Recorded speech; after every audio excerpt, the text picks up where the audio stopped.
افضل ترین وظیفہ.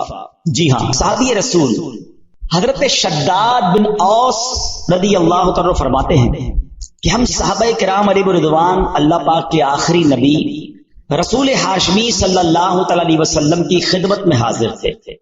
آپ علیہ الصلوۃ والسلام نے ہم سے پوچھا حل فیکم غریب، کیا کوئی تم میں اجنبی تو نہیں بیٹھا؟ صحابہ کرام نے کہا نہیں حضور، ہم سارے مسلمان ہی ہیں اور کوئی غیر نہیں ہے. تو نبی پاک علیہ الصلوۃ والسلام نے فرمایا ایسا کرو، دروازے بند کر دو.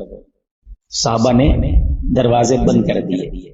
اب آپ علیہ الصلوۃ والسلام نے فرمایا ارفعوا ایدیکم وقولوا لا الہ الا اللہ، ہاتھ اوپر اٹھا لو اور لا الہ الا اللہ پڑھنا شروع کر دو.